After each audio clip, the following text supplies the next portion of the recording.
Hello everyone, welcome back to another video of movie explainer YT. तो Marvel की cinematic universe की तरह ही लेजेंडरी की मॉन्स्टरवर्स में गॉडजिला और टाइटन के बारे में मूवी में दिखाया जा रहा है, जहां पर आने वाले गॉडजिला वर्सेस कॉन्ग में हमें कॉन्ग का नया बैटल एक्स दिखने वाला है जो एमसीयू के थॉर के स्टॉर्म बेकर के जैसा ही है। और मुझे ये बात बताने की जरूरत भी नहीं कि थॉर का न्यू स्टॉर्म बेकर दिखने में कॉन्ग के बैटल एक्स से कितना ज्यादा सिमिलर है, क्योंकि पहले से ही एक्स वाले सीन के ऊपर काफी सारे मीम्स बनाए जा चुके हैं। तो जैसे ही थॉर का स्टॉर्म बेकर एमसीयू का सबसे पावरफुल वेपन है और ये वेपन को एमसीयू का सबसे पावरफुल हीरो थॉर यूज करता है, वैसे ही कॉन्ग का बैटल एक्स मॉन्स्टरवर्स का अभी तक का सबसे बेहतरीन वेपन में से एक है, जिसे मॉन्स्टरवर्स का कॉन्ग यूज करता है। और जैसे स्टॉर्म बेकर के पास मैजिकल पावर है, वैसे ही कॉन्ग के बैटल एक्स के पास रेडिएशन वाले पावर्स हैं। तो आज की इस वीडियो में हम डिटेल बाय डिटेल कॉन्ग के बैटल एक्स और थॉर के स्टॉर्म बेकर के पावर, एबिलिटीज, हिस्ट्री के बारे में डिस्कस करेंगे और एंड में ये पता भी लगाएंगे कि इन दोनों वेपन में से सबसे पावरफुल और सबसे बेस्ट कौन सा है। तो कोई भी इंपोर्टेंट डिटेल को मिस ना करने के लिए वीडियो को एंड तक देखते रहिएगा।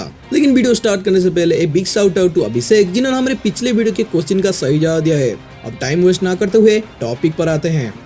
तो सबसे पहले जान लेते हैं हमारे थॉर के स्टॉर्म बेकर के बारे में। तो स्टॉर्म बेकर थॉर का सेकंड मोस्ट पावरफुल वेपन है, जिसे थॉर ने अपने म्योनर खोने के बाद स्पेशली थैनोस को मारने के लिए ही बनाया था। स्टॉर्म बेकर को निडा वेलियर में ड्वार्फ ने डिजाइन किए थे और इन्फिनिटी वॉर में थॉर और एट्री मिलकर स्टॉर्म बेकर को बनाए थे। स्टॉर्म बेकर को उरू मेटल से बनाया गया है, जिसका प्रॉपर्टी ज्यादातर आज के वाइब्रेनियम से मिलता जुलता है, लेकिन उरू मेटल से मैजिकल एन्चेंटमेंट भी किया जा सकता है, जिससे ये मेटल बहुत ही यूनिक और रेयर भी हो जाता है। तो थॉर का स्टॉर्म बेकर थॉर के थंडर पावर को और भी ज्यादा एनहांस करने में मदद करता है, जिससे थॉर स्टॉर्म बेकर से और भी ज्यादा पावरफुल बन जाता है। स्टॉर्म बेकर म्योनर जैसे ही अपने लाइटनिंग ब्लू फ्लेम्स को क्रिएट कर सकता है, जिसे ये लाइटनिंग फ्लैश और लाइटनिंग स्ट्राइक भी कर सकता है। लेकिन लाइटनिंग स्ट्राइक को यूज करना अपने यूजर के ऊपर भी डिपेंड करता है और सिर्फ थॉर ही अपने थंडर पावर से इस एबिलिटी को सबसे अच्छे तरीके से यूज कर सकता है। तो स्टॉर्म बेकर किसी भी तरह के पावर को डिफ्लेक्ट या फिर ऑब्जर्व भी कर सकता है, जिसकी वजह से ये इन्फिनिटी ग्राउंडेड के सभी स्टोन के पावर को एक सर्टेन पॉइंट तक रेजिस्ट भी कर सकता है।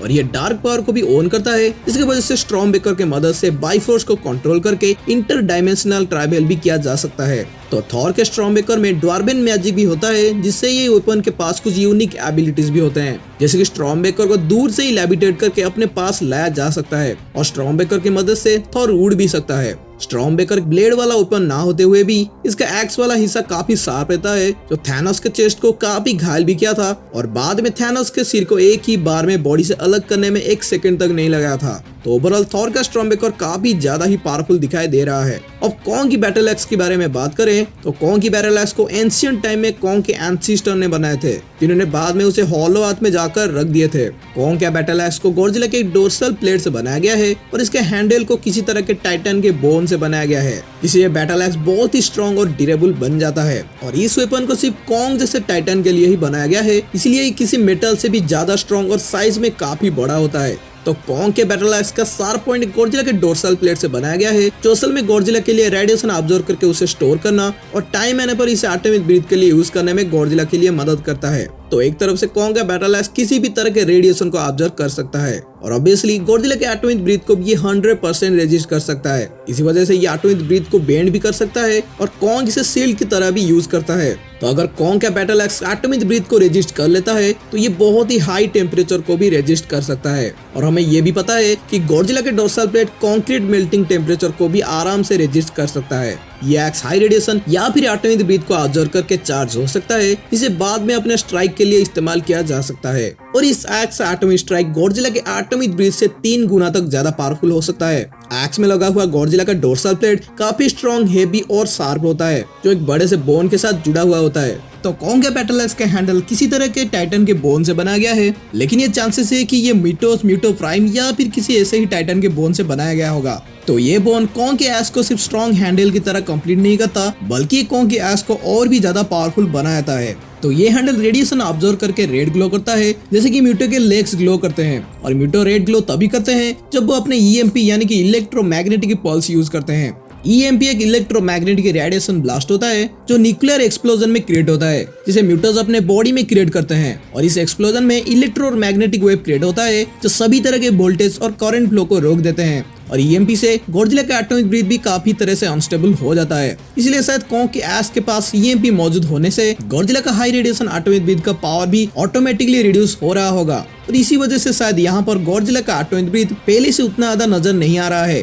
तो अल्टीमेटली कॉन्ग के एस को एंटी गॉडजिला वेपन की तरह बनाया गया है, जिसे इस वेपन से गॉडजिला को मारा जा सके।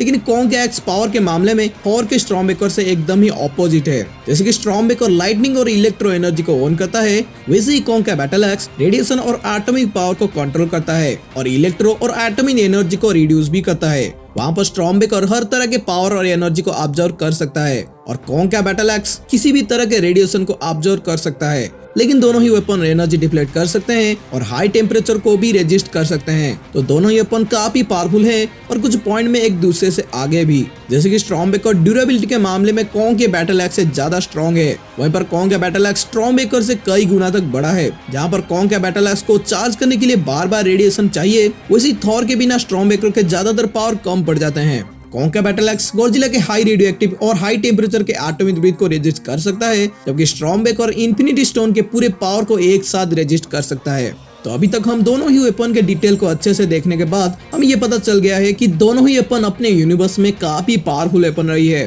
लेकिन अब हम डिस्कस करेंगे कि इन दोनों में से सबसे बेस्ट कौन सा है। तो डिजाइन और ड्यूरेबिलिटी के मामले में स्टॉर्मब्रेकर अपने यूनिक सीमलेस डिजाइन और उरू मेटल जैसे यूनिवर्स का सबसे स्ट्रॉन्गेस्ट मेटल के वजह से ये कॉन्ग के बैटल एक्स से ज्यादा ड्यूरेबल और बेहतर है। जबकि अटैक के मामले में कॉन्ग के बैटल एक्स अपने साइज और पावरफुल एटॉमिक स्ट्राइक के वजह से स्टॉर्मब्रेकर से ज्यादा पावरफुल अटैक कर सकता है, जबकि स्टॉर्मब्रेकर सिर्फ थॉर के पावर को एनहांस करके अटैक करता है। तो अटैक के लिए कॉन्ग का बैटल एक्स बेहतर है।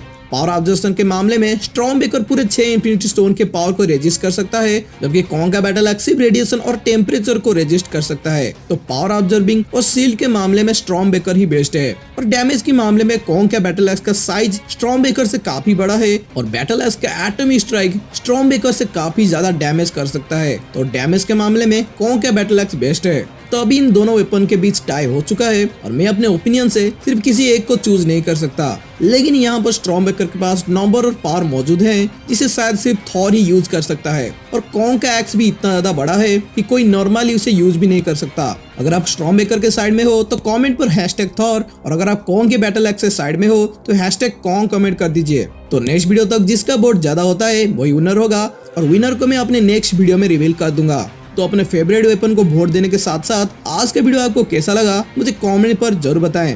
वीडियो पसंद आया तो वीडियो को एक लाइक कर दीजिए और चैनल पे कोई भी इंपोर्टेंट वीडियो को मिस ना करने के लिए चैनल को सब्सक्राइब भी जरूर कर दीजिएगा। तो वीडियो एंड करने से पहले आज के लिए आपका क्वेश्चन है कि थॉर का स्टॉर्मब्रेकर के हैंडल को कैसे बनाया गया था।